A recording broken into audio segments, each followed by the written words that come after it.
comfortable distance between my truth and my story. The story I am always trying to live.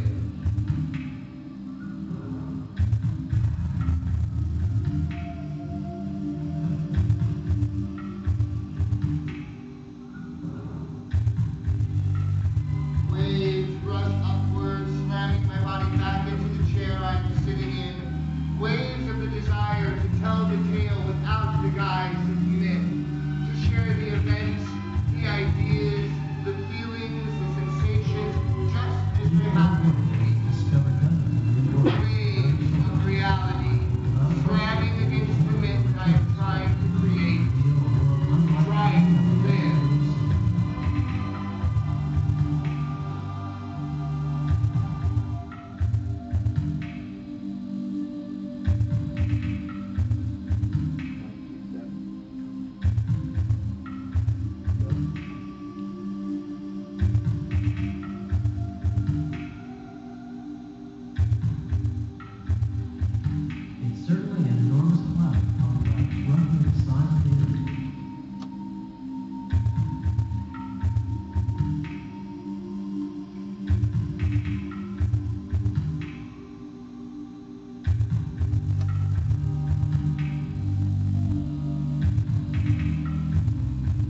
birds chirping and singing.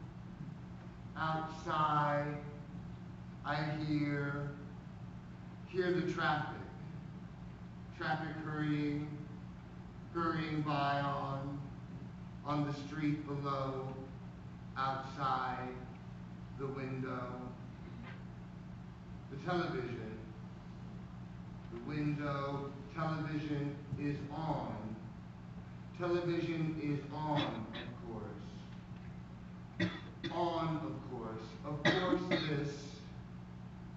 of course, the complexity of this soundtrack is mixed in with the conversations random thoughts, ideas,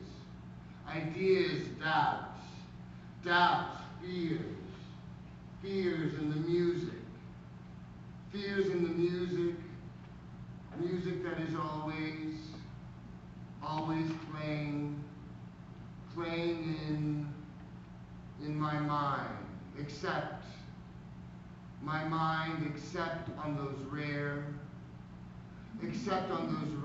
occasions on stage when I experience flow, absolute attention,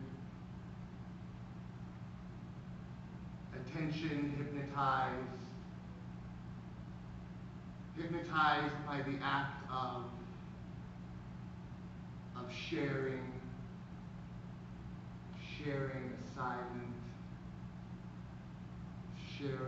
a silent truth. But those moments as rich and full as they are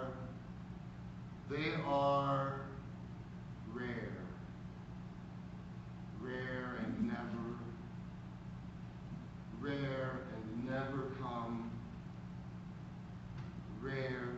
and never come soon enough. Stand by one. I'm sitting here, cigarette burning away, trying to figure out what event to share first. What is my first memory? Or perhaps, should I start with my stats, my facts, such as they are?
one less than empty.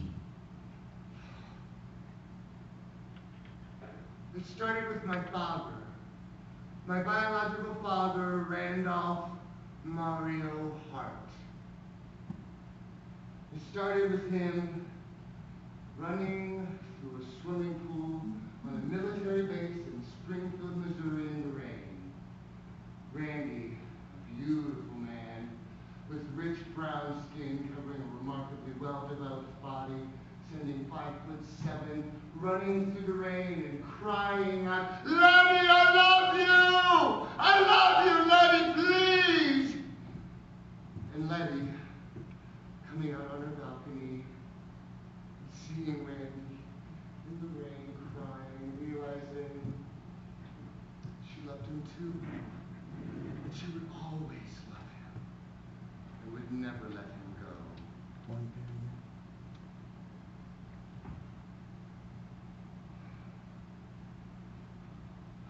I'm 25, and tears are streaming down Letty's cheeks as she tells me this story.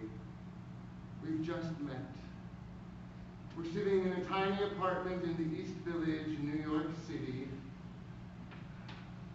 The rain is coming down, gently rolling down the windows. The morning sunlight streaks the walls as it slides in. The air is still. The street outside is quiet. I am silent, and I cannot move. Suddenly, the breath leaves my lungs. I'm suddenly aware of an emptiness that has always been there. I'm surprised. I didn't know I was breathing. Tears start falling from my eyes, heavy and exhausted. These tears have been waiting to fall, collecting the scars of my life for this long-awaited and dreadful moment.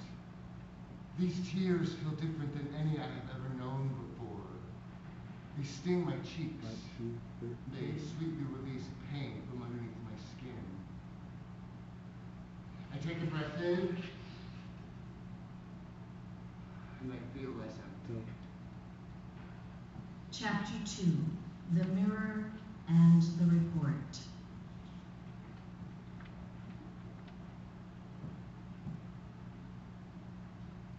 I'm 38 years old. It's late at night in the dead of winter, and a huge blizzard is descending on Nebraska. I'm to have my biopsy in the morning. Carol's coming with me, as is my stepfather, Don. They've decided that we need to leave the night before to avoid the downfall of snow expected overnight. I want to wait and brave the trip till tomorrow morning. I want one more night in the comfort of my apartment. With my dog, Molasses, my faithful Cocker Spaniel, gathering my psychological, spiritual strength. I don't actually know if the plum-sized lump on the left side of my neck is cancer or not. It could be any number of things. But as I look at it in the mirror, as I wait for my ride to shuttle me off to the hospital on this windy, cold, frighteningly dark night, all I can see is the autopsy report of my biological father, which I finally got to see when I was 25 and the papers were mailed to me. The one small paragraph? I'd love to share the whole autopsy report with you now, but through rough times, some of the things that are amongst the most important to us are lost. I can tell you what I remember. It's etched in my mind, swirling prominently in the chorus, in the cacophony that plays throughout my waking and dreaming hours.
Bury me in wood, and I will splinter. Bury me in stone, and I will quake. Bury me in water, and I will geyser. Bury me in fire, and I'm gonna phoenix. I'm gonna phoenix.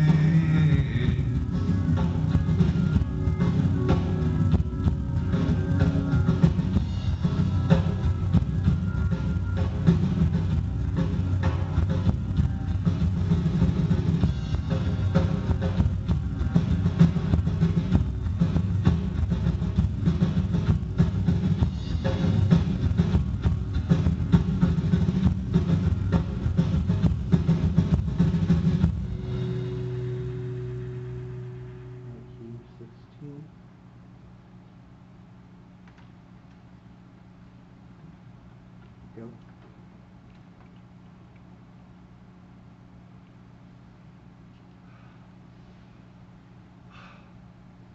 Randolph Mario Hart was 28 years old. He was an Army sergeant, first class.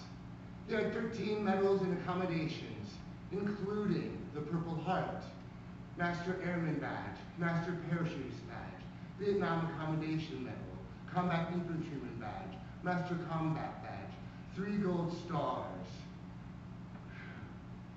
The nature of his discharge was honorable due to permanent disability.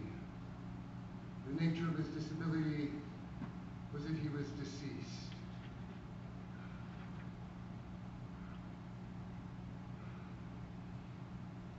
His height was 5'7". His weight was 140 pounds. His liver was firm and unresponsive. His right kidney was absent. And there was widespread cancerous tumors throughout his body. The words go on and on, each one of them steeped in the official language of a military document. Long words and abbreviations that confuse me and settle heavy in my mind. My father was a hero. He was a helicopter pilot and a mechanic. He flew 3 volunteer flights over the front line during the Vietnam conflict to rescue injured soldiers. He was a manager of the Barrett Bar, and according to Letty, was in a racially motivated fight one night, which as a black belt in karate, I imagine he was winning. And the other soldier, in a fit of rage, picked up a 2x4 and swinging it like a bat, hit Randolph in the lower back on the right side. Randy was a remarkably tough man with a very high pain threshold. A few days after the fight, he went into the medic with some pains and some cramps, but aside from the bruising, they could find nothing wrong with him. A few days later, the pain and the cramps were getting worse. They prescribed him some morphine and sent him on his way. Sometime later, he was still having pains and cramps. And it was decided that he should undergo some more thorough testing. What they found out surprised everyone, and certainly devastated all those who were a part of his life. They found that his right kidney had been ruptured in the bar fight, and that his entire body was infested with cancerous tumors. He was given 3 months to live. Letty was there by his side. She had just found out she was pregnant 3 months earlier. She was so excited. Randy was divorcing his first wife, who had just given birth to a baby boy and named him Randy after his father. But Letty was there by his side, crying tears she could not tame, wild and crazy with anger and disbelief. Not legally wed, with no provisions or benefits to speak of. It was decided that she would be left behind when they took him to the military hospital in Los Angeles. Chapter 3, Letty and the Vow.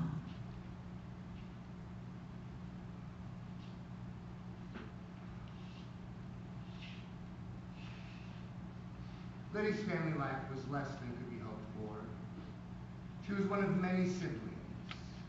There was an older sister, Betty, several brothers, one of whom was a mongoloid according to the antique records that accompanied the autopsy report. There was a grandfather who was a gin runner, and a long line of abusive alcoholics and various other miscreants. Letty was living with Betty and her racist, abusive drunk of a husband on the military base. She was the youngest, because her parents were unwilling or unable to raise her. Betty's husband told Letty that she was not welcome in the house as long as she was dating a black man. Letty wanted desperately to get out, to be free of the tyranny of her situation. She was heavy with child, and for all practical purposes alone. She was so alone. Betty loaned her some money to get away, to follow Randy, to her true purpose, to her true calling, to her love. She wanted nothing more to be Randy during his time of need, and Randy wanted nothing more than for her to be there by his side. She only made it to Lincoln, Nebraska before the money ran out. On a dirty public payphone, Letty called Betty desperate. Betty was unable to wire the needed money. Letty was stuck, trapped by her circumstances. She had nowhere to turn. She had no job to speak of. She was 24 and carrying a biracial child in a small, unfamiliar town. And then, 3 months before she was to give birth to me, she learned that Randy had died, quietly and alone, and missing his love. Letty's world closed in around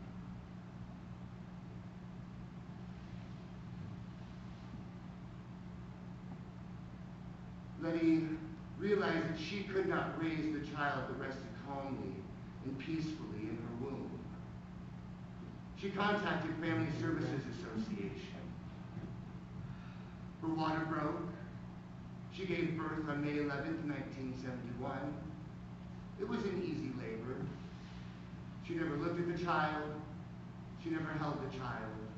She knew that if she did, she would never let the child go. She knew she had to let the child go. She had heard that there was a family ready to adopt the child. She had no one to help her adopt the child, no friends, no family, no skills to speak of to pay the great cost of raising this child. She was Caucasian. The child was brown. There could be nothing harder than trying to raise this token of a lost dream.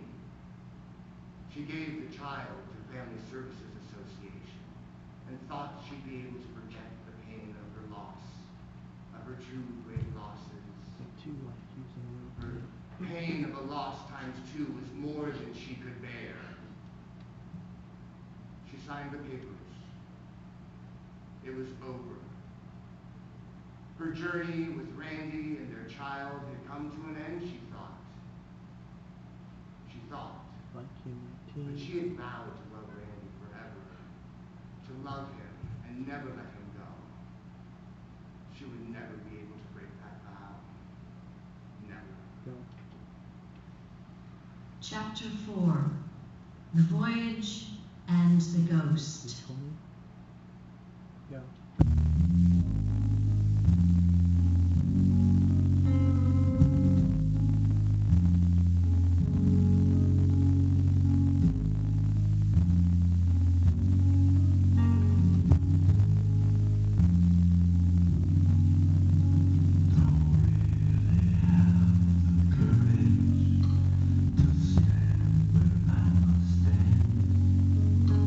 Don't really have the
is December 26th, 1999.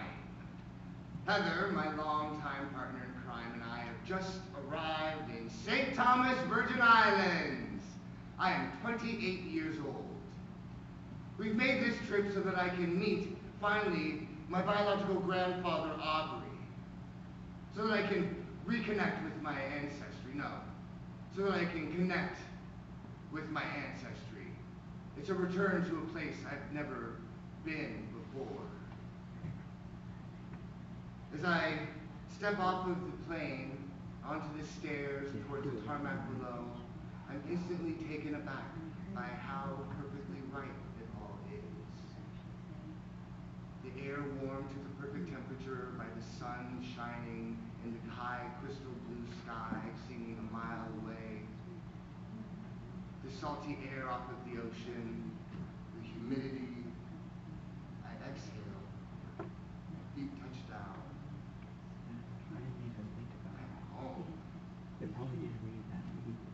I'm holding on to the hope that I may come to learn about my father the man, not the myth that he has become. He is a myth of my own making, of my personal creation myth.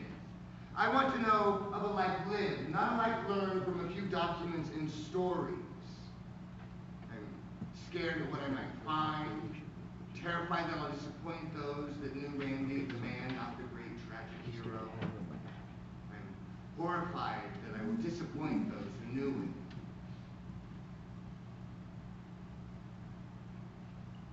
As I make my way across the tarmac to the waiting area to meet finally the father of my father, the waves come over me. I wonder, what did you expect making an arrival such as this?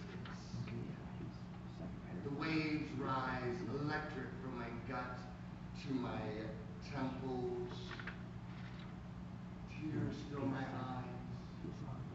The sky is so blue, so clear. As I enter the building, I realize I have no idea what Aubrey looks like, nor does he have any notion what I look like. Suddenly, the fear of him not recognizing me, or worse yet, deciding not to come, freezes my knees, making it difficult to walk. Take a breath in, and look around for any sign of the patriarch of my true ancestry.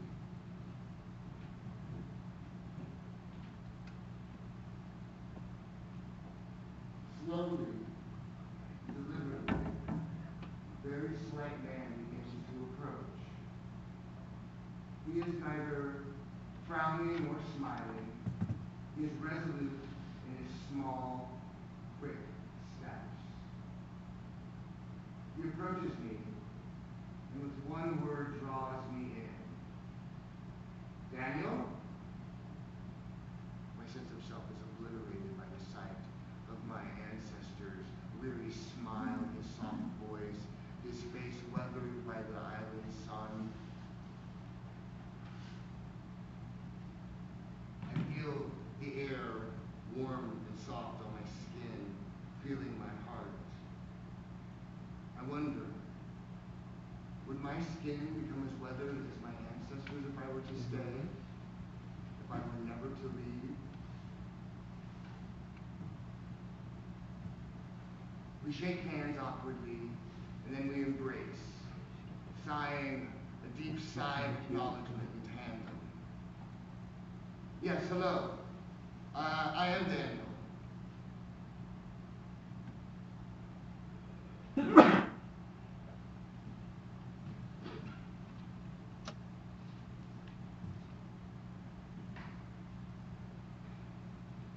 car ride back to the family home is silent.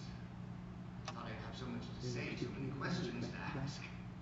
I'm embarrassed, small, unknown, and undefined. What did I expect making a return to a place I'd never been before? What was I hoping to become? Did I want to become something more, something different, something new, something more than I was? Or perhaps, did I want to become what I was supposed to be? I wondered, would there be a ghost to lead my way home? Chapter 5. The day has come.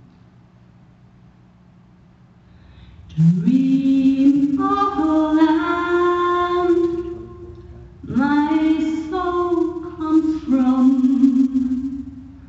I hear a hand stroke on the drum. Shades of delight, cocoa hue, rich as a night, afro blue. Elegant boy, beautiful girl, dancing for joy, delighted world. Shades of delight, cocoa hue, rich as the night, afro blue. Two young lovers are face to face with undulating grace. They simply sway and slip away with some secluded place. Shades of delight, cocoa hue, rich as the night, afro blue.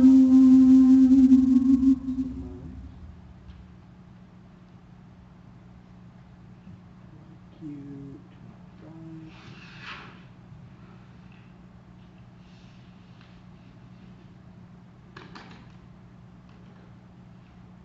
Heather is down on the beach, down the street from the simple house that Aubrey calls home.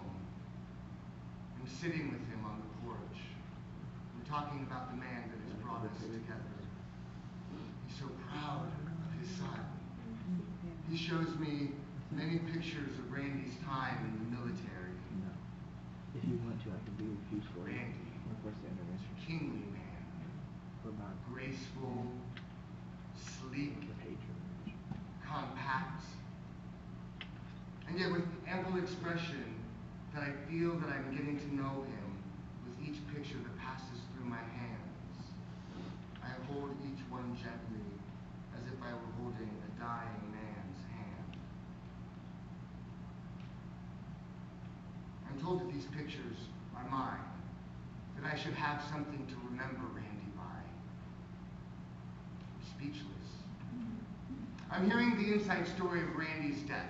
And I'm told that Randy wanted it to be perfectly clear that if I were ever to reach out, that I was to be treated like the son of his that I was.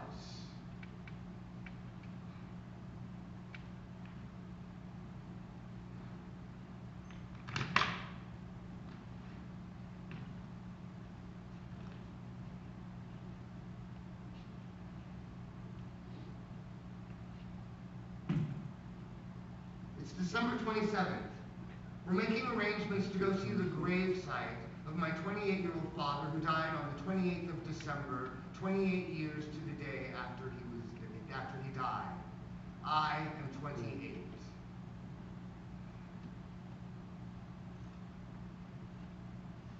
The day has come. I will see my 28-year-old father's gravesite 28 years after the day he died, the place where he was buried. As Heather and I exit the car and cross the street, there's something that surrounds the group of us. Some strange silence, of reverence, an eerie feeling of the coincidence of it all. As I enter the graveyard, I'm taken aback by all the sarcophaguses rising up above the earth, unlike all of the burial plots resting comfortably underneath the lush green earth in Nebraska. Aubrey's leading me down the long, narrow pathway lettered by the salty air, the Caribbean rains, and the hot, hot sun. There's a mysterious kind of fauna growing out of the cracks.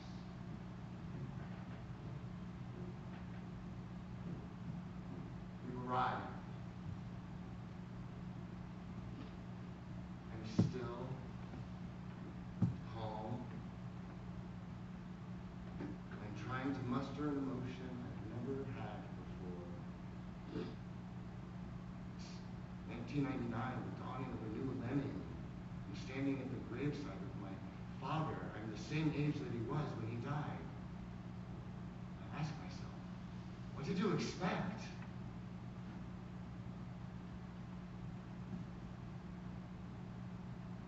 I'm left cold and silent.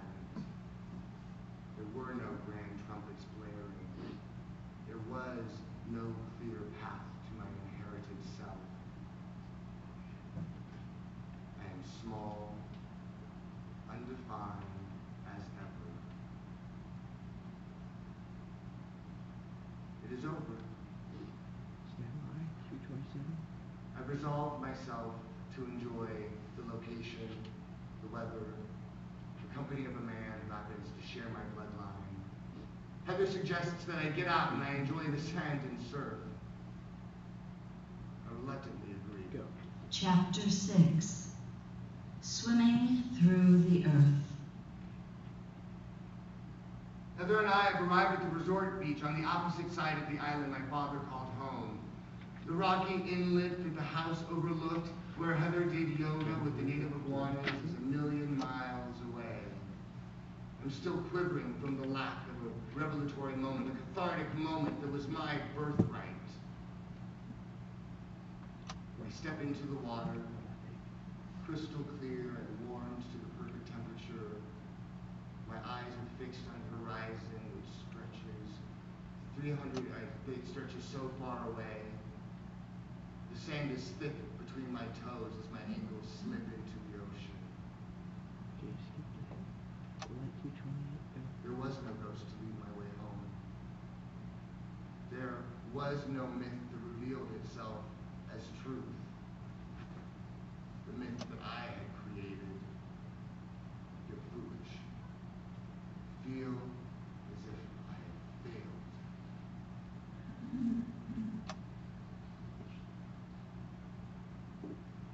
Water's bobbing up around my chin. 29, go. I don't know how I've made it so far out into the water. I wonder if I want to go back to the shore. I turn and I see all of the people laughing and playing on the beach without a care in the world. I'm alone in the ocean that sinks to a deep blue beneath me. I'm still quivering in my heart and soul. The undertow tries to pull me out further into the abyss. Suddenly, my feet sink into the sand. My torso leans forward. I wonder it would not be so hard to get swept away by the water that engulfs me. I slowly start to walk out of the water. I see my father's sarcophagus rising from the earth. The earth below my feet sinks further out into the deep, dark loneliness. I see the people on the beach uninhibited by their history. My heart is full, pulling me closer to the moment I'm meant to be living in, the present moment. Oh yeah, he's skipping a lot. I'm crawling out of the water. It's the strength of Randy's myth that allows me to swim back to shore against this earth that tries to suck me down. A smile erupts on my face. Tears come to my eyes. I have outlived my father. Yet he will always live. Except now I can let him rest in peace. I have no more expectations of this beautiful, heroic specter. I know he will never leave me. I am not alone. 1931. And so that is how I began. That's how I've chosen to begin. At least this most recent telling of my Go. tale.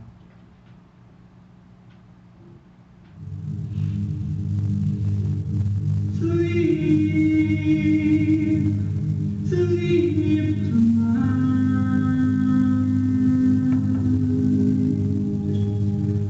I'm in your dreams.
Go. You are the new day. You are the new day. I will love you more than me and more than yesterday. If you cannot prove to me you are the new day, send the sun in time for dawn. Let the birds all hail the morning. Love of life will urge me say, you are the new day. When I lay me down at night, knowing we must end, for darker than this night might stay yesterday. For stand we as humans small, could slow words and end in all, lie around me where they fall, before the new day, before the new day. One more day when time is running out for everyone. Like a breath I knew would come, I reach for a new day. Hope is my philosophy, just these days in which to be.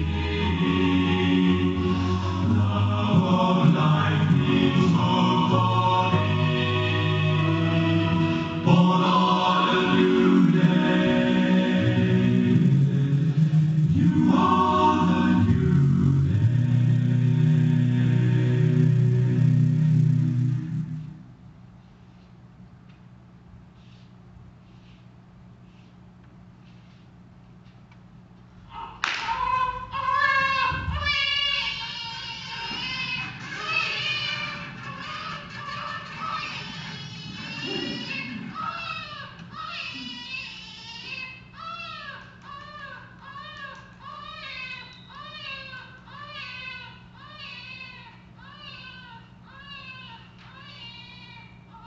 When do I start?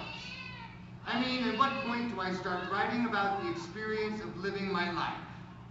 I can summon the ghosts and demons that inhabit my life, the specters that populate my days, my nights, the life I have created for myself, the life that was allowed me. But to what effect? I am much more comfortable speaking about my life through metaphor, working through myth. It is the comfortable distance between my truth and my story, the story I am always telling. If I tell the tale just as it happened, what will the real characters of my life think? What will those friends and family, near and far, think? That's recording. Oh, wait, no, that's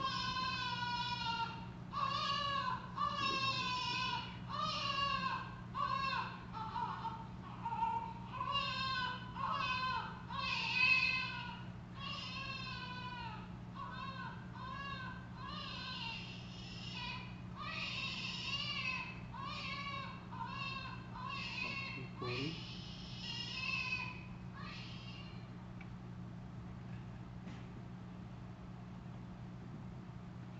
I'm sitting on a chilly spring morning.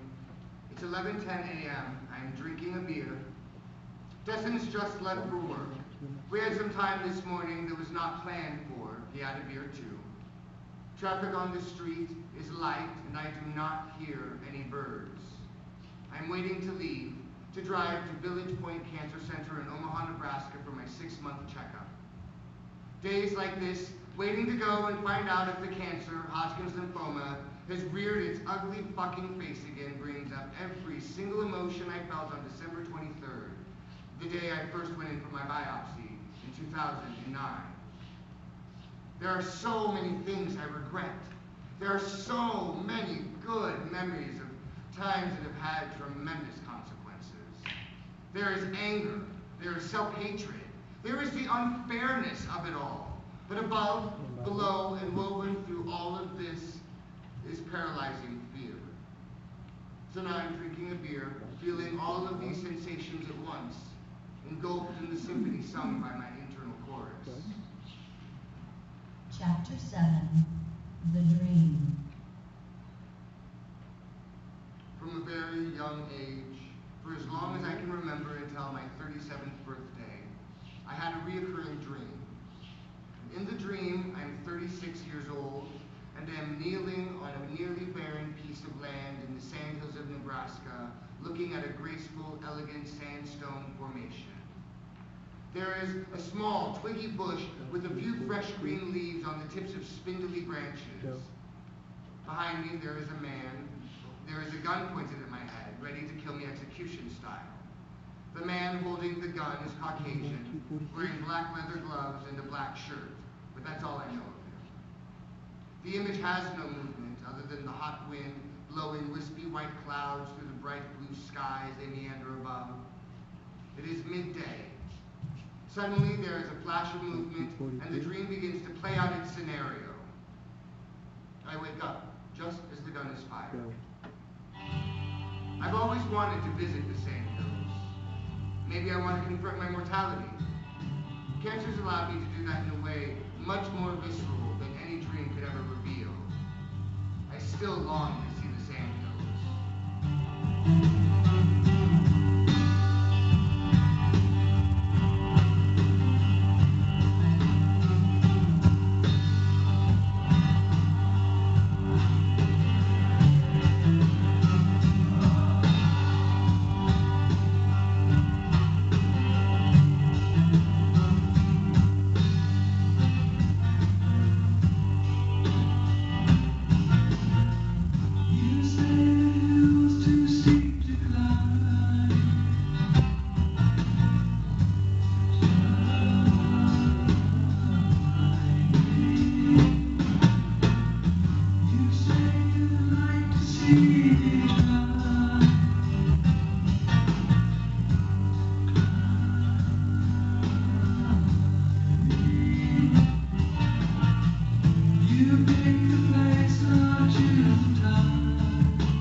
Chapter 8, The Monolith and the First Document.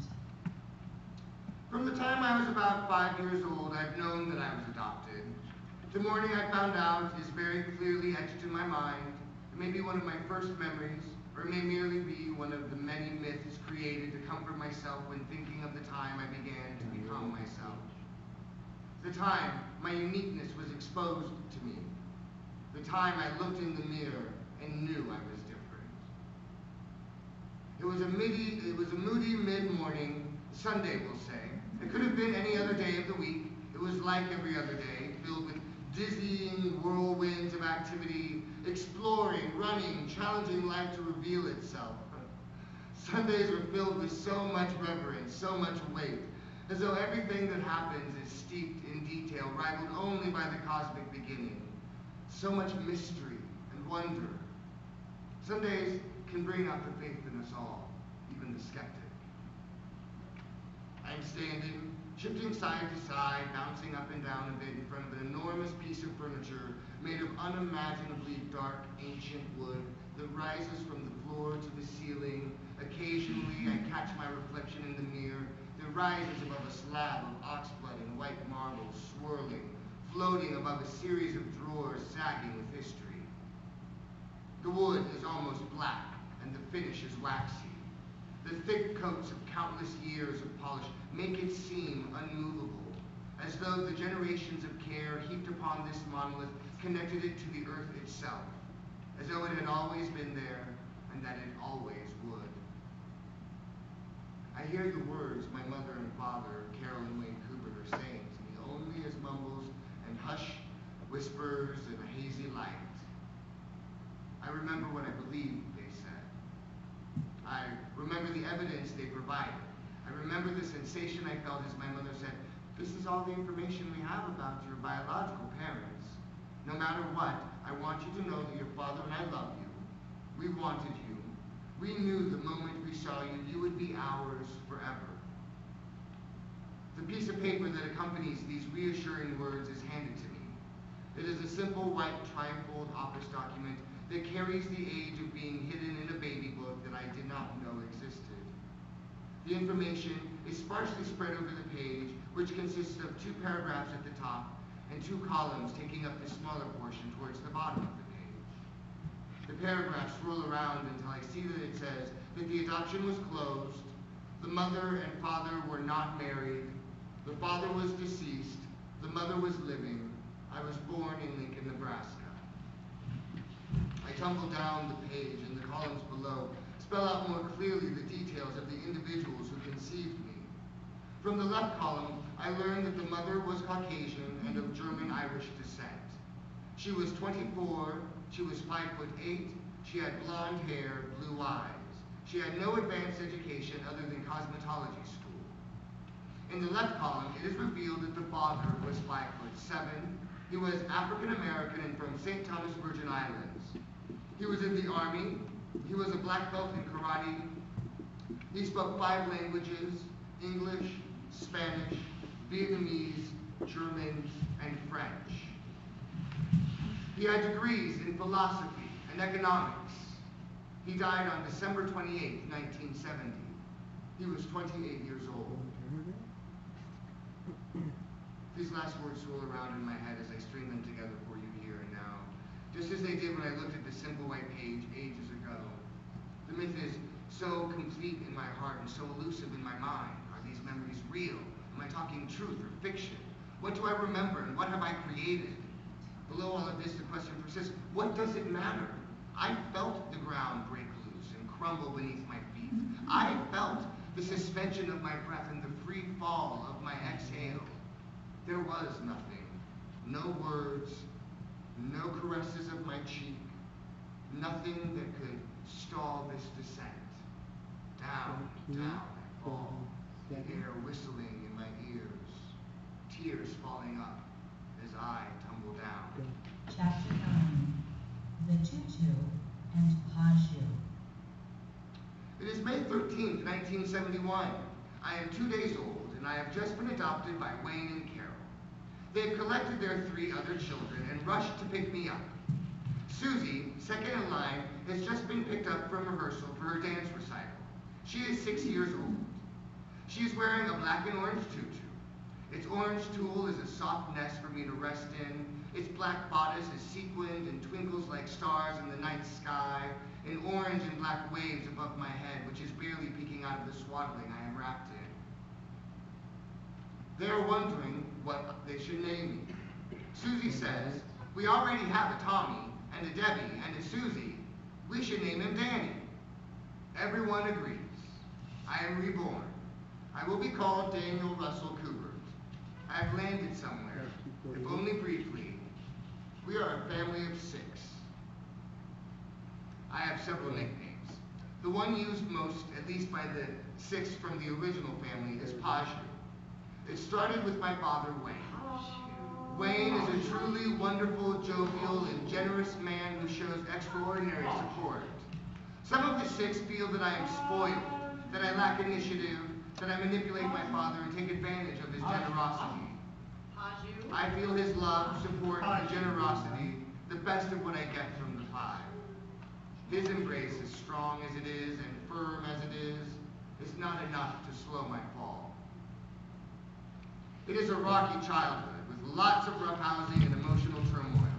There are many tears, many spankings, many slaps, and many truly mean words and bullying. I am told I am loved unconditionally. I believe my father means it. I am not an easy child to raise.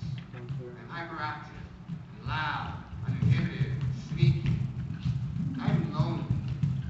None of the 5 others want to spend time with me. I am curious about what everybody is doing to make their lives seem so happy. I am not happy. I am terribly sad.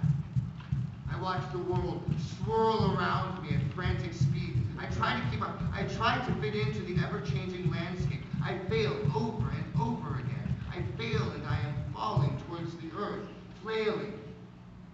The earth is approaching at a blinding speed, and I see from this height, horizon to horizon, 360 degrees. How am I to make sense of it all as I fall with this great velocity?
flow forward and backward. There are so many memories to share. Too many. How do I sum up the events of a life lived? The childhood I remember is prevalent in everything I do, and yet is a million miles away, below, and I'm falling. Just tracks in the cacophonous symphony that are always playing in my head. Blurry snapshots and scenarios I try to hold on to. The actions I make today are inextricably tied to those memories, so subtly linked to try to unravel their connection is ridiculous. They are fragments in the mirror that I see in my head as I try to meditate. They play themselves out in vignettes. They are soundscapes and colors. They are weather constantly changing in my soft center as I try to be present, honest, and generous. How can I possibly hold any one of them long enough to describe the impossibly great significance they hold? I can share only the memories and the sensations that these memories reveal. That will have to be enough. I fear again that I shall fall short. Maybe the approach to take is not to share the events, but rather their impressions, blurry as they may be. Go! I am holding on to the iron railing on the side of our front porch. I'm screaming for dear life. I do not want to go with my father for the weekend. My reasons are rooted deep in a calamity of feelings. They are many, they are indisputable, they are buried so deep that they cannot be identified.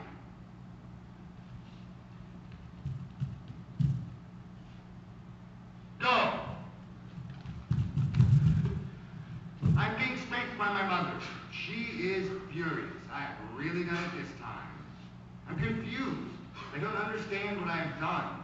I'm sorry I've upset the balance of the family of 6. I have really done it this time. Go! I'm standing in the door to the living room. My big sister is playing a huge piano made of ageless wood that is dark and waxy. The sounds ring in my ears. They tell a tale of a time gone by, a time of opportunity. The keys sing the songs of the monolith that I stood before a few years earlier and learned of my new beginning. Debbie is playing the piano. Light twinkles off of her long, straight, golden hair draped over her shoulders.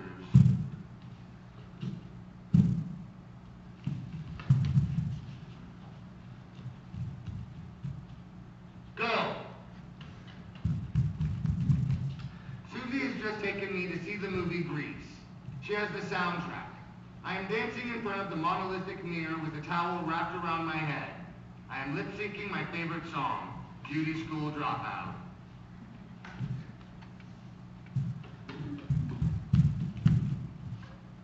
Go! My big brother and I are wrestling. I'm screaming as loud as I can for him to please get off. He is hurting me. I'm scared. There is a giant glob of spit slowly slipping out of his mouth and falling slowly towards my face. I realize my legs are free and I draw my right knee up to my stomach. I extend my foot into his crotch with as much force as I can muster in my frightened state. He is crying out in pain. His fists are pummeling me as he is screaming at me, "You have cheated!"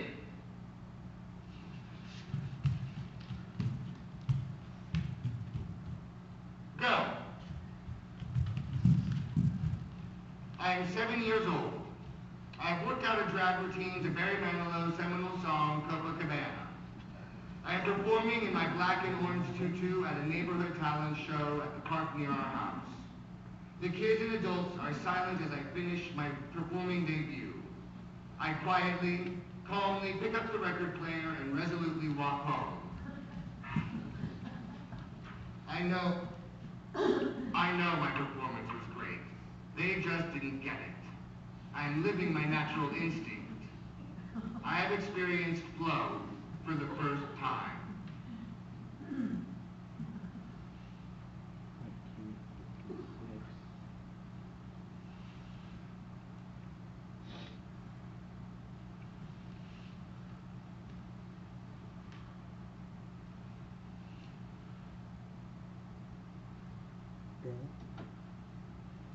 Chapter 11, Viv, Danny, and the Bowl. One paragraph. I was told that I was wanted, that I would be loved forever. And yet I felt the earth crumble from underneath my feet. There are vows that people make. There are destinies that are played out. There is fate. Then there is reality. The seemingly mundane day-to-day events that unfold and reveal themselves. These events, whether spawned from the psyche of a stranger, or perhaps someone close to you, or a pothole, or a stoplight that's malfunctioning, are simply random events. They care not for vows taken. They exist so far out of our control that it is silly to imagine that there is any order to them at all. This is something everybody comes to terms with. They understand it on one level or another. Faith, science, coincidence, karma, dumb luck. These are just a few of the ways people come to terms with the disjunctive nature of the random events that present themselves day after day. But what if we look from a different perspective? Look at a bigger picture. Will we see some sort of a pattern? Some pattern recognition?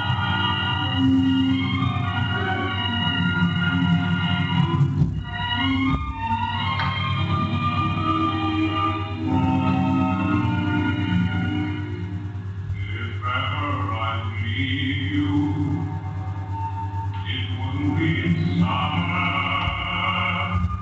See you in summer, I never would grow. Your eyes streaked with sunlight, your lips Venice flame, your face was a luster that puts gold to shame. But if I never leave you, how would it be in autumn? How I need in autumn, I never would know. I see now you sparkle when fall hits the air. I know you in autumn, and I must be there. And could I leave you running merrily through the snow, or on winds dreaming when you catch the fire's glow? If ever I would leave you, how would it be in springtime, knowing how it's springtime in which wine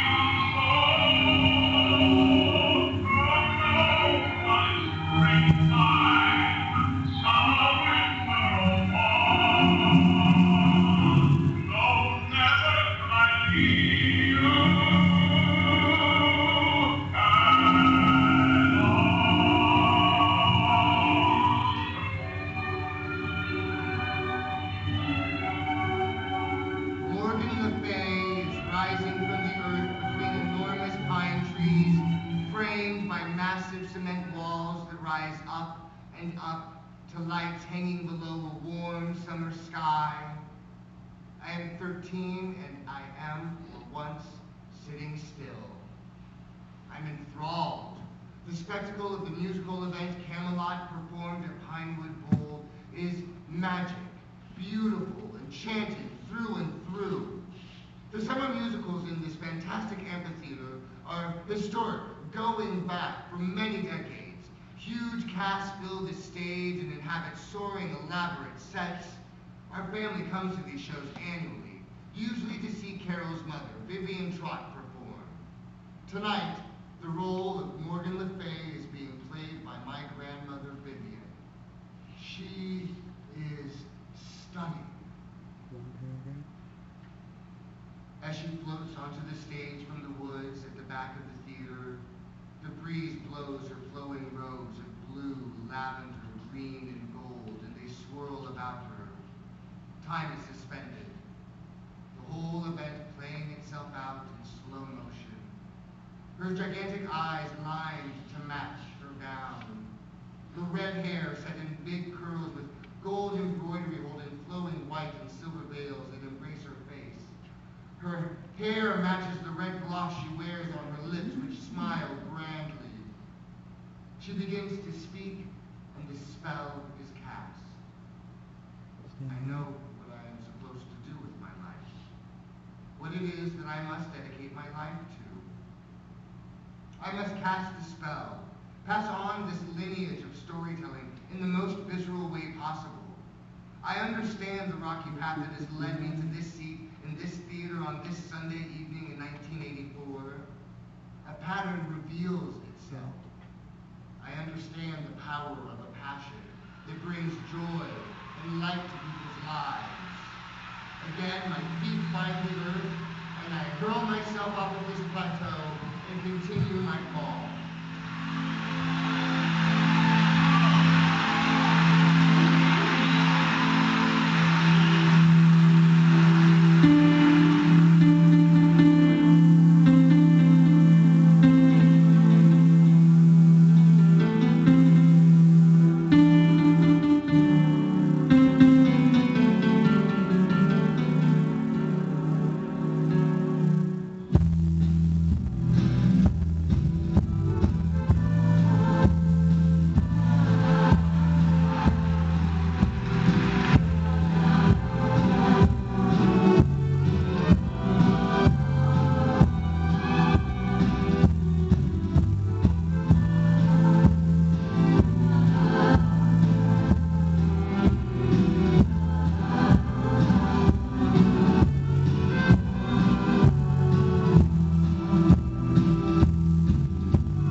that Sunday morning years ago, holding a trifold document in front of a monolith dedicated to lineage, I've been thinking about the events that randomly unfold and create my history. I think of them, wrestle with them, and obsess over them. I see myself shattered by these events, my reflection in the mirror fractured by wonder and a need to know what my true nature is. Even now, at my age, settled as I am in my ways, I cannot help but sit and wonder at the possible implications of the history I have the ominous privilege to claim as my own. Fortunately, at my age, I can say, thank God, this history is mine. No one else can claim it or bear the burden of it. It is mine, alone to live, judge, and love. It is a solitary perspective. It leaves little room for others in its core. I'm used to being alone, to feeling alone. My biggest fears are being alone and the dark. I will always hate both in the soft center of my body, the part I curled around as I drift off to sleep. Nothing paragraph. I'm standing in front of the monolith. I'm 6 years old and I have just found out that Wayne and Carol are divorcing. I live with Carol and my siblings and only see Wayne on the weekends. I am a child. My brothers and sisters are babysitting me. They tell me that the black and orange tutu that I love so indescribably is in the basement somewhere. I am 8 years old and have claimed this tutu as my birthright. I was cradled in it as I was named. It is as much a part of who I am as anything. I am running down the stairs to the basement of our humble home in search of the object of my love that the five relish hiding from me. I'm a whirlwind, a hurricane of emotions. I'm at the bottom of the stairs, crying out for hints as to where the tutu is hidden, and suddenly the lights snap out. There is only blackness, an oppressive blackness. A void surrounds me. There is no ground, there is no direction.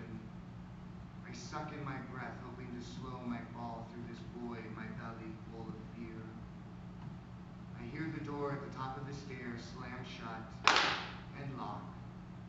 I'm totally alone, surrounded by the darkness. Tears bombard my eyes, painful, confused, surprised, flabbergasted. They've done this so many times before. This is not the first, nor will it be the last time this particular loneliness will crush me. Go. I've always believed that the random events that led up to that Sunday and that trifold document alluded to a path that I was meant to lead, a path of some greatness. Greatness like Randy's, a passion and love like Letty's. I look at the events that led to Letty and Randy's meeting, to their love, to Randy's death. I look at the circumstances of Letty running out of money in Lincoln, Nebraska at the very time Wayne and Carol, a Caucasian couple, were looking to adopt a child with no preference of race. Vivian rising from the ground onto the stage. And I am left with the belief that there must be some order to the convergence of these events. There must be some direction to my fall.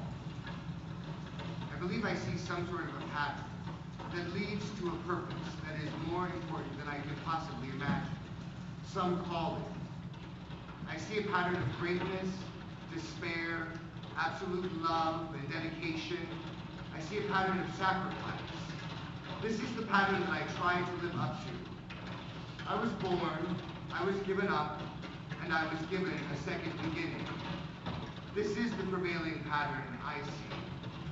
Birth, abandonment, rebirth. I've been given more second chances than I can count. So now, as I put these words together, I arrive at another beginning.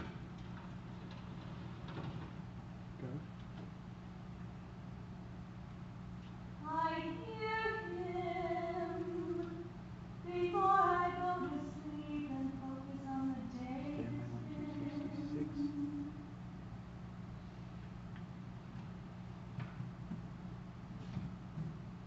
I realize he's there when I try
as I write these last words. I'm sitting on a couch in the new home Dustin and I have just moved into. We've been married nearly 5 years and have accomplished so many of our dreams. The street outside is quiet. It is always quiet. It helps me to single out the sounds that make up my inner sound score. Trains pass by and it reminds me of my time in New York City. They make me smile. I'm terribly sick with the cold-flu combination that reminds me that I must not exploit my body, which I've done plenty of over the years. Dustin is also sick. We are together making each other well. Carol has brought us wine, bread, cheese, and homemade chicken noodle soup. As each spoonful slides down my throat, I feel the unconditional love she has always had for me. I have fallen from the sky with great velocity, and yet I have landed on my feet. I have made peace with my fear of the dark. Without it, I would never enjoy a sunrise. My fear of being alone is my fear of not being heard. My relationship with the younger 3 from the original 5 others, Debbie, Susie, and Tommy, have all been transformed. They have come to be exposed as enduring love and support. The stories of my childhood pain are the scars that make up the contours of my face and map my soul. My battle with cancer has allowed me to let more love and light into my heart and soften my mind. It has brought me closer to Randy and is a badge of my tenacity, a strength he and I both share. Letty was not able to bear the undertow of the earth that she was trying to swim through, disappeared from my life again. She has receded with time until she is nothing more than a dry riverbed. I have no more tears to cry for her. She has become a mere myth. I have become light and buoyant. I've just finished performing the role of my dreams. I walk off stage into the green room, and there before me are the 5 original members of the family that took me in and tormented me and made me stronger. They are so proud. I know I have not failed. I fall from the sky with great velocity, yes, and yet I have always been held. Held by my myths, held by Dustin, held by my mother's chicken noodle soup and my convalescence, held by my father's generosity. I have always been held. I've been holding myself, too. Myself and others. I see a pattern. As people swim through their own patches of earth, they sometimes need a hand to let them know that the shore is nearer to them than they can possibly imagine. I know when people fall from the sky, they need reminding that the ground is before them and their feet can touch down first. As I swim through my earth and fall from my sky, I see the pattern itself. We are all swimming and falling together. Just look around and observe the shore before you. Look around and see the earth before you. The pattern I see brings great comfort. I am not alone in the dark. I am with you all as we unravel our personal myths and live our truest lives. The stories I share are mine and mine alone, as yours belong solely to you. But the stories are all the same. They are stories of birth, lives lived, and rebirths. And with these words, I come to the most recent ending. My story will go on, and my myth will grow with each telling. It is the telling of the tale that reveals the pattern of our being together as we swim through the earth and fall from the sky. Go.